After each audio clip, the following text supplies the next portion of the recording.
नमस्कार मित्रों, मैं विजय सिंह। स्वागत है आपका हरितवीर चैनल पर। मित्रों, आज का वीडियो उस सीरीज़ का हिस्सा है जिसमें हमने भारत में घरों के बाहर उगाए जाने वाले कॉमन ट्रीज़ के बारे में बात की थी। मित्रों, उस सीरीज़ पर कई सारे क्वेश्चंस आए हैं कि कोई ऐसा पेड़ बताइए जिसे हम घर से 2 से 3 फीट की दूरी पर लगा सकें और उसकी जो जड़ें हैं वो भी ज़्यादा ना फैलें। तो मित्रों, आज के वीडियो में उसी क्वेश्चन का आंसर आपको मिलने वाला है। तो आइए प्रारंभ करते हैं। सब्सक्राइब कीजिए हरितवीर चैनल और ये घंटी का बटन दबाइए मेरे लेटेस्ट वीडियो से अपडेट रहने के लिए। मित्रों, आज हम बात करेंगे चंपा के पेड़ के बारे में। चंपा को माइकेलिया और प्लूमेरिया 2 भागों में बांटा जाता है। हमारे आसपास जो अधिकांश चंपा के पेड़ पाए जाते हैं वो प्लूमेरिया से संबंधित है। हमें बॉटनी नहीं पढ़नी, हमें जस्ट अपने घर के बाहर एक पेड़ लगाना है। तो उसी हिसाब से अगर हम बांटें तो तीखे पत्ते वाली चंपा और गोल पत्ते वाली चंपा में हम इसे बांट सकते हैं। और इसके अलावा हम कलर के आधार पर भी बांट सकते हैं, जैसे लाल फूलों वाली, सफ़ेद फूलों वाली और सफ़ेद फूलों के अंदर येलो डॉट वाली। तो इस प्रकार से हम इसे बांट सकते हैं। वैसे इन दोनों वैरायटीज़ जैसे तीखे पत्ते वाली और गोल पत्ते वाली में ज़्यादा कोई अंतर नहीं होता, बस थोड़ी हाइट का और फ्लावर्स का इसमें अंतर होता है। जो तीखे पत्ते वाली जो चंपा होती है उसमें फ्लावरिंग थोड़ी सी कम होती है और उसकी हाइट गोल पत्ते वाली चंपा से थोड़ी सी ज़्यादा होती है। और जो गोल पत्ते वाली जो चंपा होती है उसमें फ्लावरिंग अच्छी होती है और हाइट इससे थोड़ी सी कम होती है। और अगर बात करें इनके ग्रोथ की तो दोनों ही पेड़ बहुत ही धीरे गति से बढ़ते हैं, यानी कि जैसे आप कदम इत्यादि से तुलना करें तो इन्हें बढ़ने में काफ़ी समय लग जाता है। जैसे 4-5 साल कम से कम इन्हें एक अच्छा छायादार वृक्ष बनने में लग जाते हैं।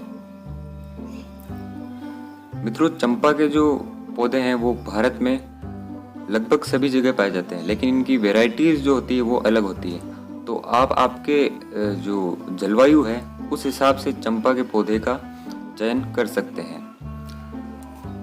इसे लगाने की बात करें मित्रों, तो वर्षा ऋतु प्रत्येक पेड़ पौधों के लिए लगाने का एक अच्छा समय है। इसलिए आप इसे वर्षा ऋतु में यानी कि जुलाई के एंड तक आप इसे लगा दीजिए और पूरी जो बारिश है उसमें आप ये बहुत ही अच्छा ग्रोथ करेगा।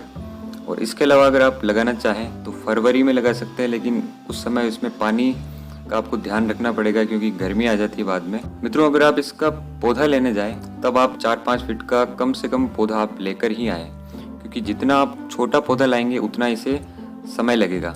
नर्सरी में तो ये इसकी जो ग्रोथ है काफ़ी अच्छी होती है क्योंकि वहाँ पर पूरा एनवायरनमेंट होता है इसी के हिसाब से। इसलिए आप पौधे का अगर चयन करें तो बड़ा पौधा ही लाएं ताकि वो जल्दी से जल्दी एक वृक्ष की जो शेप है वो ले सके।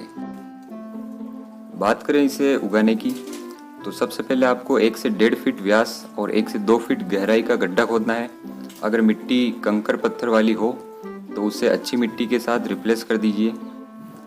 और अब आप देखिए पौधे के पॉलीबैग को हटाने के बाद अगर आपको चिकनी मिट्टी लगे तो थोड़ा थोड़ा सा आपको उसे मिट्टी को हटा देना है। और अगर मिट्टी ठीक है तो आप उसी को आप लगा सकते हैं। और पॉलीबैग के अंदर पौधे की जितनी जड़ें मिट्टी से ढकी हुई हो उतनी ही आपको ज़मीन पर भी लगाते टाइम उतना ही आपको उसका लेवल रखना है।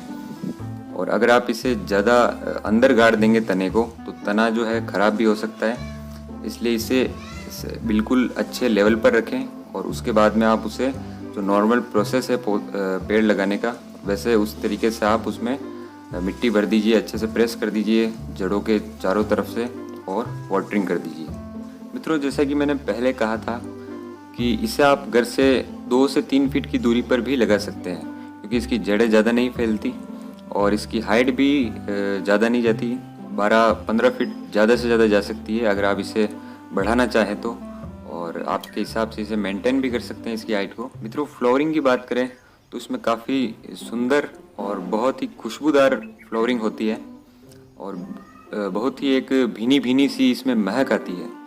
तो आप फ्लावरिंग के रूप में और सजावटी पौधे के रूप में आप इसे लगा सकते हैं। अगर आपको डेकोरेटिव प्लांट की ज़्यादा आवश्यकता है तो आप तीखे पत्ते वाली चंपा लगाइए, और अगर आपको फ्रेग्रेंस पसंद है आपको, तो आप गोल पत्ते वाली चंपा को आप लगा सकते हैं। मित्रों, इस चंपा की एक वैरायटी है नाग चंपा, जिसके संबंध में कई सारी भ्रांतियाँ फैली हुई है। कई लोग कहते हैं कि इसे लगाने से सांप आता है, जबकि ऐसा नहीं है। इसका जो नामकरण है नाग चंपा, वो इसकी जो पत्तियां हैं उसके अनुसार किया गया है, यानी कि इसकी पत्तियों का जो आकार है एक सांप के फन के समान है, इसलिए इसे नाग चंपा कहा जाता है, ना कि इसे लगाने से सांप आते हैं, ऐसा कुछ है। तो इसे आप किसी भी चंपा को आप निसंदेह निसंकोच होकर लगा सकते हैं। तो मित्रों, ये थी चंपा के संबंध में कुछ जानकारी। इसके अलावा इस सीरीज़ में काफ़ी अच्छे वीडियोस हैं, वो भी आप इस चैनल की प्लेलिस्ट में जाकर देख सकते हैं। तो आज की वीडियो में इतना ही। मिलते हैं किसी अन्य वीडियो में अन्य पेड़ की जानकारी के साथ। धन्यवाद। वंदे मातरम।